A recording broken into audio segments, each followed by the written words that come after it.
For a great cup of joe, there's one thing you should know. Your morning brew can also be playful. Buff Boy Brewing guys make the temperature rise, and you surely feel naughty when you swallow our coffee.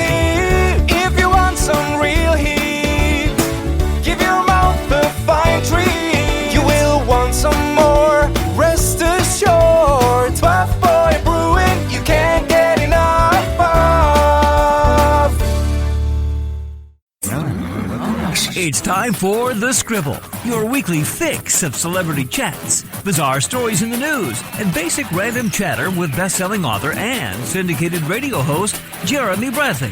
Make sure your seat is in the upright and locked position and your barf bag is securely in place. Here's Jeremy Bradley. Thank you very much, Larson. Jeremy Bradley here. This is The Scribble, and a happy Halloween to ya. It's Halloween, isn't it? Or is this like one of those, if a tree falls in the woods and nobody hears it or doesn't make a sound, you know, whatever that thing is, right? If no trick-or-treaters came to your door because they've all got corona, did Halloween really happen? I'm not sure. Anyway, so happy Halloween nonetheless. And I have my memories, my walk down memory lane from the first time I celebrated Halloween in my house 12 years ago. When I bought my house, I was super excited because, you know, first, I'm a grown-up and I'm going to have that house that's nicely decorated and all the kids are going to love it. Tell you about how that didn't go as planned in the first segment. And also, you know, the American election is right around the corner. I thought I'm going to talk with a fellow Canadian about American politics. Rosemary Barton is from the CBC. She's got a new political show that launches on Sunday. We're going to chat about that today. So, jam-packed show, Halloween, and, well, scary politics. It all starts right after this. Who are the Kardashians feuding with now? What did that little thug Justin Bieber do this time? Who's getting hitched? And who's headed for Splitsville? Hear the latest celebrity news and gossip every day on Entertainment Wrap-Up. The good, the bad, the ugly, but mostly the ridiculously hilarious. It's all recapped in this daily segment at entertainmentwrapup.com. Have a laugh at the expense of the rich and famous when they take themselves way too seriously. It's 3 minutes of time-wasting fun at entertainmentwrapup.com. Check out Entertainment Wrap-Up at entertainmentwrapup.com. Brought to you by Speak Free Books. Jeremy Bradley here, and just on the whole Halloween thing, I don't ever want to go into a store and see the cheap or the cliche marketing, spooktacular, price is so scary. Like, no, not original anymore. It's really not. And the great thing was that when I was about 21 or 22, and I worked at Party City, and I've told this story on the show before, I was an assistant manager at Party City in Canada. Now, the company was open for a while, went bankrupt and closed, and then was gone, and has now been reopening, I guess, under, I don't know if it's under the American arm of the company or what, but anyway, Party City's back in Canada. I worked there during the first iteration of it. And it was just cool because, you know, here I was in college at the time as well, and then when I was finished college, I thought, you know what, I'm having a good time here. The store was only open for like less than 2 years. It's not like there was a big legacy in the city where I grew up, and we had two locations, and it was just a young, fun group, right? Because in a store like that, I mean, how can you be serious and, right? You're going to be playful and fun, and so thankfully we had a group of people that was, well, like I said, I was 21, 22. The other assistant manager, she went to school with my sister-in-law, coincidentally, so at the time, she would have been probably about 25, 26. And then our store manager was also about that same age. And the three of us, anyway, as a management team, just had the best time because it was just so silly and fun, and we got to decorate and you know, the one good thing about it was that obviously people would have high expectations of your store being decorated. So we had free reign to just, you know, open up a bunch of products, write stuff off, decorate, go crazy. And there were times that we would be there, you know, well into the night after the store would close because we just had such a good time. It was kind of fun. Or we'd come in super early. And so the thing about Party City and Halloween was that we didn't have a big storage room in the back to keep decorations. And I believe I mentioned this on the show not too long ago, that I ended up amassing an entire collection of Halloween decorations and birthday decorations and a whole bunch of other things. So when I bought my house, this will be 12 Halloweens ago, I guess, I bought my house. I was so excited because here we moved everything from my parents' basement closet to then my house's closet in the basement. And like the first year in my house was so exciting because it was like, this is my first Halloween, my first Christmas, my first basically everything that I had decorations for. And it was earlier in October, obviously. I didn't decorate, right on Halloween. It was kind of like Christmas where I did it a few weeks before. I remember going through the house and basically almost decorating everywhere. And then I kind of realized, well, I mean, the focal point for Halloween, at least, is more so for the neighborhood, right? Like the things that because people are coming to your door, that's what you have decorated. They're not coming into my kitchen, my bathroom, whatever. Not that I, decorate those things for Christmas, although yes, I do actually. But your Halloween decorations kind of just pretty much go where the public can see them. And I spent... It was a rainy Saturday afternoon, I remember it perfectly, where I would go outside to look through the front window. Like, I'd go on my front sidewalk and I'd look to see, okay, wait, I can't quite see that decoration. So I run inside, move it a little bit, go running back outside, and then I would go to the next window, whatever it was. And again, just making sure that it looked perfect visually. And for some reason I thought, I guess because I've got this legacy of, hey, I was a party city manager, so I gotta keep up appearances. Meanwhile, nobody would have given a shit. The store was long closed for about 10, almost 15 years at that point. No, about 10 years. And anyway, so that's what I was doing. And then I would go and do the front doorway and then go outside and look.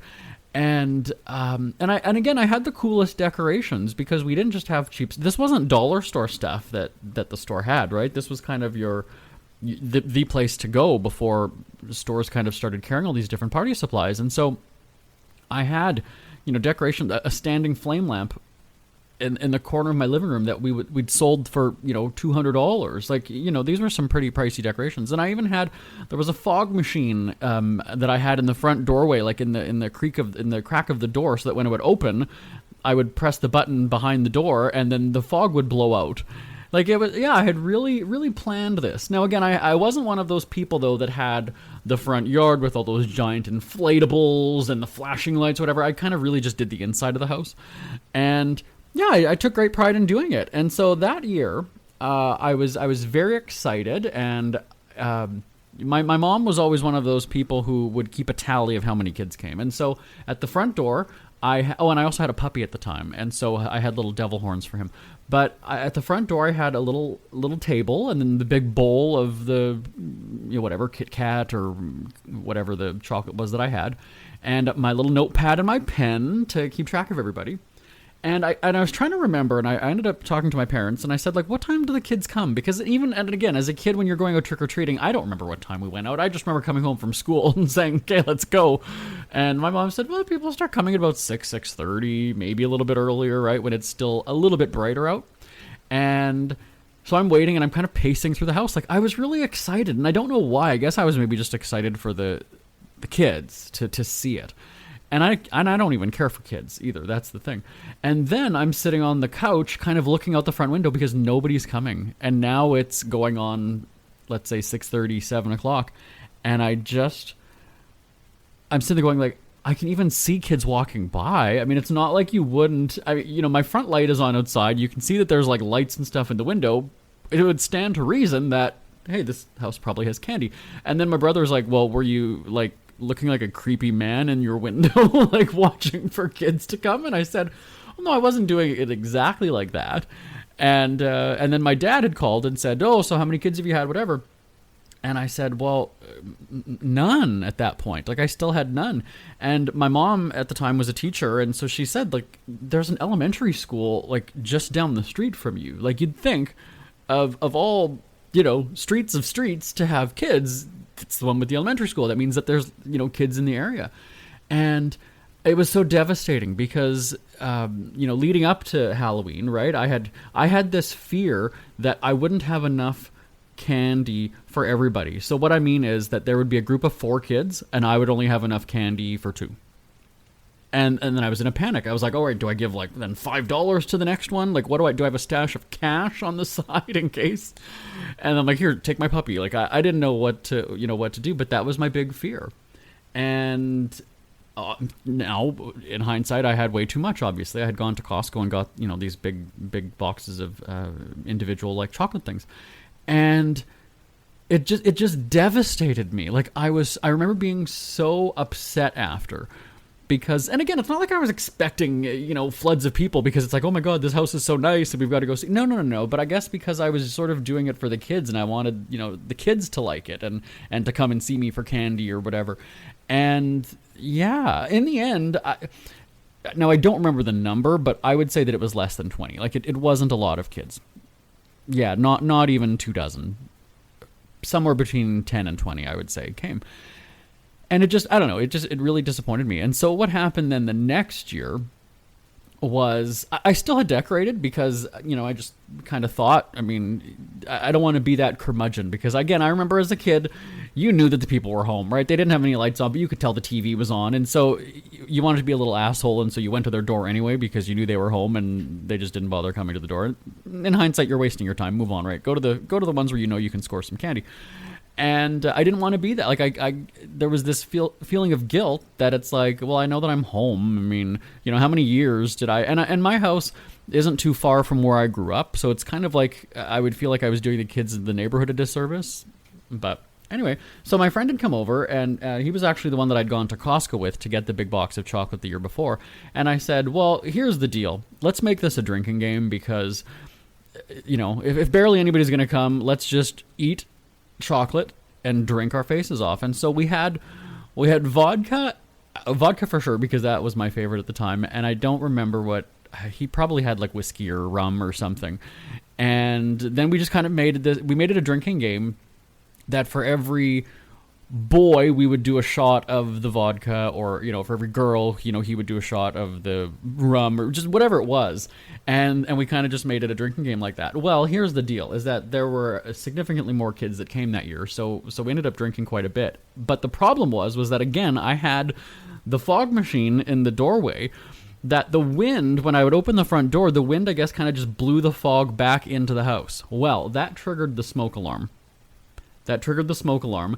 And my smoke alarm is attached to my house alarm. And so all of a sudden, the smoke alarm in the hallway by the living room starts squealing and going off. And then the alarm by the back door is the woman, the report robot or whatever, is like, smoke. And I've got these kids at the front door. And then the home phone rings, and it's the alarm company going, oh, we're getting an alarm. And I said, you know what? It's not. I've got the fog machine. There's kids at the door. I just can't. Oh, well, I need your code word. And I said, I don't remember what it is. Like, quite honestly. And me, quite honestly, to you listeners, I was half in the bag drunk too. But no, I don't remember what my code word was. And I was rambling off like anything. I'm like, it's this, like my pet dog's name from when I was a kid, or it's this, or it's whatever. And the guy's like, no. If I don't get the code word, I'm going to have to send the fire department. And I said, you called my house. I am in my house. I've told you all of my personal information, my contact information. You called me, and I'm telling you it's fine. If you send the fire department, that is you making a false alarm call and tying up our resources locally when somebody could really be in trouble. And I'm not shitting you. About a minute later, all of a sudden I hear sirens. And I thought, you fuckhead, I can't believe you're sending the fire department. Well, the fire hall is about a 2-minute drive from my house. They didn't come to me. That's like the one but I just remember thinking, like, oh my God, I can't believe this. Like, what do I say? Here I am drunk. Like, these people are going to come. No, they did not show up to my house, but that was just horrible timing. And so that was the second Halloween at my house, where, we kind of just made a drinking game out of it. And then after that, so now, there's been 10 Halloweens since, I have not given out chocolate or candy. I haven't done it. And I don't know why. I guess it's just because is that sort of out now? Is that, do people, and I would have to check with my mom, because I think that she still keeps the tally all these years later. But again, she also lives very close she lives closer to a bigger elementary school than the one that's by my house. But I don't know, like, is it outdated now to go trick-or-treating? Like, do kids really want to do that? And then I guess there's that whole safety thing. In most years, I'm not talking Corona, but there's just that safety thing of, people going to malls, just go store to store to the mall, and it's warmer, depending on where you live, it's warmer to go to the mall. It's safe presumably safe because the candy's coming from a store, and that's that, like, I don't know. Tell me your thoughts. Send me an email, live@jbonair.com, live@jbonair.com. Isn't it crazy that you wait for payday, but before you know it, you're strapped for cash again? It's time to stop blowing your money and become a smart spender with the book, The Official Guide to Being an American Cheapskate at cheapskatebook.com. Learn simple ways to cut costs at home every day and during special times of the year. Don't go broke at Christmas. Don't remortgage the house for a fancy vacation. The book is filled with tips to save you money throughout the year. Check out the best-selling book, The Official Guide to Being an American Cheapskate at cheapskatebook.com or on Amazon and iTunes. Fellow Winnipegger Rosemary Barton has a new show, a great podcast, and is just obsessed with politics. So I thought this is the perfect time to check in with the busiest person at the CBC. Hi, Rosie. Hi, Terry. How are you? Good, thanks. How are you? I'm good. Busy, though. You're right. I do think my fellow podcaster, Elamine Abdul Mahmoud, is maybe as busy as I am, but it's a close tie. Well, I don't even know where to begin. So there's Party Lines, there's Rosemary Barton Live, there's the American election, there's drama in Ottawa. This is like Christmas for you. You must love this.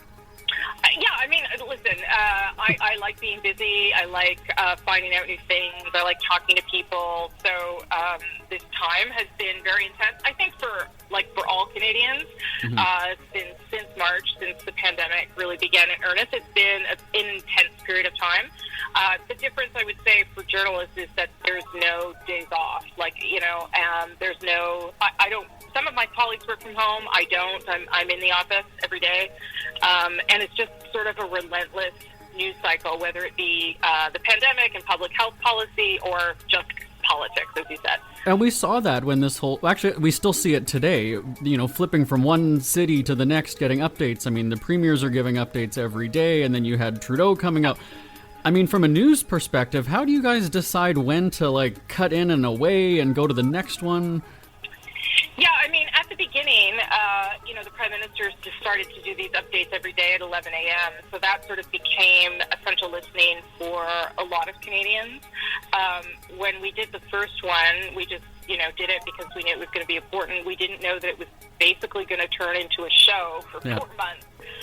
That we would have to sort of program and try and talk to Canadians and cover as much as we could. Now, because he's not out every day, he's out usually once, maybe twice a week, it's the provinces giving those regular updates. And we try and put on as much of those as we can as a news network, sometimes delayed, but always, because every situation is different, every province is different, and that information is so vital, I think, to people. So hearing those public health officers every day, or the premiers who are talking every day, I think it's our responsibility as a public broadcaster to make sure that they're really available and out there as much as we can. And absolutely, it's important information. So I'm not saying that it's overkill, because obviously this is information that people need. But how, as a news outlet, do you guys sort of balance that? Because as you know, there's kind of exhaustion, right? I'm sure there's days when you're sick of talking about politics or Corona. But how do you kind of find that balance of saying, okay, you know what, it's enough reporting on this already? So I don't get tired of talking about politics. Oh, okay. Or the pandemic. That's my job. I do think that there are people, a lot of Canadians, friends of mine, people I know, who have quote unquote COVID fatigue. Right? It's been tiring. It's a lot to ask of people. What governments and public health officials are asking for. But I don't think that should influence us editorially. That information is there. People can choose to tune in, choose to read or not. It's our job to make sure it's available. I think over the course of the past, let's say since September on, the news cycle has diversified a bit because Parliament returned, because of the U.S. election, because of other things. So it's not quite as sustained as it was in the spring, but I still think it has to be there. And then people need to choose. I get it if they can't take another COVID briefing. It's a lot for them to take in. I get it. I don't expect everyone to be like me, and taking a pause is probably a healthy thing to do right now as well. And it's so hard to tune out, though, right? Because this is affecting literally everybody. It is. That's right. Yeah, and it affects the decisions you make. I know in Manitoba, my family's still there, my parents and my sister. And I know that they regularly say to me, "Okay, I watched it. What did he mean? Do you think I should go out for dinner?" And I'm like, "No, I don't think they want you to do that." Or they've just dropped the number of people allowed in a restaurant, and So I think it affects your day to day as well as maybe your livelihood and your family, and so I think that's pretty important information for people. And it's hard to not pay attention, because then you might make choices actually that are dangerous for you, right? Yeah. And because it's a very regionalized pandemic, my situation in Ottawa is very different from your situation in Winnipeg. Yeah. I think you have to try and take in the information that is local and important to you to help you make the best decisions for you and your family. Let's go south for a second. American politics. It seems like, and being Canadians, when we're looking from the outside, it seems like Americans are really, really big into politics. I mean, it's like a 4-year campaign when it comes to the presidential election. How do you see American everyday folks compared to Canadians when it comes to politics? I think Canadians like politics too, but I think we're probably glad that we don't have midterms and sort of then the as you said, like the constant cycle of a presidential election and primaries. It is sort of, it seems to be all the time, right, that they're electing or seeking to elect someone, whereas we kind of have a break from that, with a minority government 18 to 24 months probably, and a majority government every 4 years. So it's not quite as intense for us. I also think that the fact that they only have really a two-party system affects sort of the passion around which they approach politics. It's quite polarized. We, again, multi-party system, it allows people to have a little more of a reasonable conversation without getting too controversial or contentious. So I think those kinds of things help. But, I think Canada, rightly so, is fascinated with what's happening in the U.S. That election is going to affect us in one way or another, at very least, because if it's the same guy who's elected, we're going to have to figure out, do we just keep sort of living with the unpredictability of this president? And if it's the other guy, how does that change how we interact, and what kinds of challenges come with Joe Biden? Okay, so you talk about unpredictability. I'm not asking you to forecast who's winning, but what do you see happening in the U.S., though, on election night? I mean, again, there's the story that's playing out that they might not have the winner declared that night. We've seen the civil unrest that's been happening through the country. Of course, we don't want to see more of that. But what do you see happening on election night? I'm not going to predict, obviously. I'm not sure. I think anyone that is sure is probably lying. If there is no clear winner, I think you won't see countries like Canada reacting. You won't see other countries reacting until that has become clear, until someone has conceded and all of that's sort of tied up. I think the benefit with the U.S.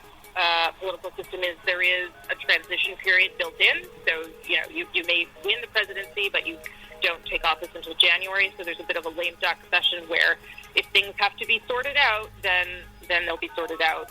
If you think back to 2000 with Al Gore and George Bush, that's certainly what happened. So, listen, I mean, I expect to be up very, very late that night, but I think it would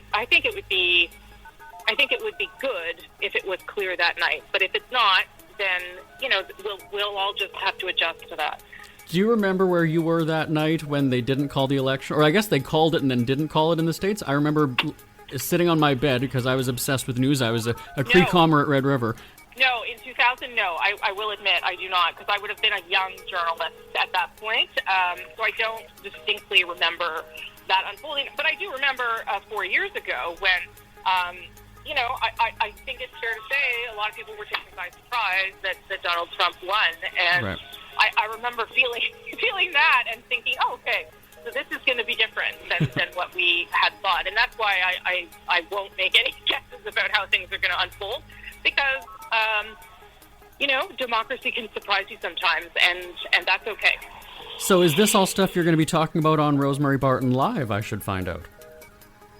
Well, it's politics, obviously, because that's what I like to talk about the most.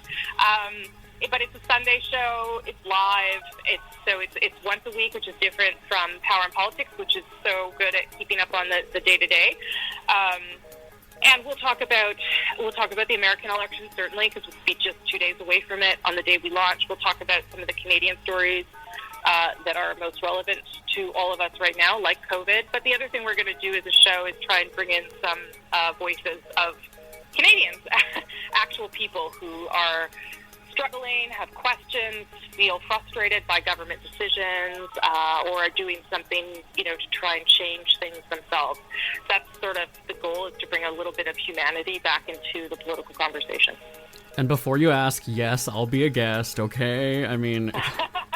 Okay, well, we might call. And then party lines. So when you're not talking politics on TV, you're doing it in audio form. Yeah, so this is a venture that started just, like a week before the last election. Elamine Abdelmahmoud and I got sort of set up on a podcast blind date, and turns out the chemistry was great and was real, and he's in Toronto. He's a little younger than I am, so he brings sort of some fresh sort of ideas and insight to me inside the Ottawa bubble, talking to politicians all the time. So it's a really accessible podcast, I have to say, for people that don't love politics as much as he and I do. It's just us sort of chatting, and talking about a couple of issues each week. Okay, and one final thing before I go. I know you're busy, You gotta go. I always like to ask fellow broadcasters, because we all have that one embarrassing live moment. What is yours? Oh, yeah, I hate these questions because I have such a terrible memory, a terrible long-term memory. I don't know if it's embarrassing, but at the NDP convention, when Tom Mulcair won, so I'm going to try and remember the year, it's like maybe 2010. See, my memory's so shot. Anyway, there was an attack on server, a DNS attack on the NDP's voting system, and Peter Mansbridge was still around, and he was hosting the special. And it went on for hours and hours and hours and hours, and somehow a pigeon had arrived in the convention center, and so we proceeded to talk about the presence of this live bird on the floor of the convention center, because there was literally nothing else to say. So I don't know if it was embarrassing, maybe in retrospect, but also just like desperate broadcasters trying to fill time. Nothing like filling time while you're trying to vamp, right? That's right. That's 100%. It's 100%. It's ridiculous. Okay, so when can we see and hear you all over the CBC platforms? So this Sunday, Rosemary Barton Live starts. It's 10 Eastern till 12 on News Network, but you can see me at 11 o'clock on CBC any local time. Party Lines drops on Thursdays, which is also the day of At Issue, which is another of my favorite days. I get to talk to the smartest people I know about politics. And the great thing about streaming audio is that if anybody didn't get all those dates and numbers, they can just rewind a few seconds and hear it all again. Totally. Or tweet me if they want, at Rizzy Barton, and I'll send them a tweet back where they can find all that. There you go. We'll be watching and listening. The CBC's Rosie Barton. Thanks so much for joining us today. Thank you. What a pleasure. Ever had something to get off your chest but never had the balls to say it? That's a load of crap. Speak Free with JB.com is exactly what you've been waiting for. Your chance to tell it like it is and not care what anybody else thinks. Have your say on issues of the day. Join newspaper and radio columnist Jeremy Bradley as he tells it like it is. Hundreds of thousands of people have stopped by, including some well-known celebrities who have had a chat with JB and speak candidly about what's really going on in the world. You can join them too. Have a rant or a rave. Be brave and head on over to www.speakfreewithjb.com now. It's never too early to start thinking about your next holiday. Have you checked out Mexico recently? From tequila tasting, swimming with horses, to ziplining through the jungle and watching whales and dolphins in their natural habitat, Puerto Vallarta has it all. Visit mexico.jbonair.com to see all the fun PV has to offer. That's at mexico.jbonair.com for hundreds of photos, interviews, and videos from around the tourist hotspot. Check out mexico.jbonair.com for all the fun. That's mexico.jbonair.com. We hear you chirping. Get scribbling. Tweet up the Scribble at The Scribble Show. Join the discussion with Jeremy Bradley. It's all going down right now on Twitter at The Scribble Show and at thescribbleshow.com. Jeremy Bradley here, back on The Scribble. Thanks so much, Rosie Barton, fellow Winnipegger. I always love talking with people from my hometown who've made it big and gone on to such great things. When you're like the lead political reporter on the major TV network, that's awesome. Why am I doing Donald Trump hands as I'm saying that? I don't know. I think it's time to go. My name is Jeremy Bradley. This is The Scribble. Feel free to give me a shout live at jbonair.com. I will talk to you next week. Bye-bye, everybody. Want more Scribble? Check out thescribbleshow.com for past shows, celebrity interviews, cheapskate tips, and more. That's at thescribbleshow.com and on Twitter at The Scribble Show. The Scribble is a speak-free media presentation. If you want some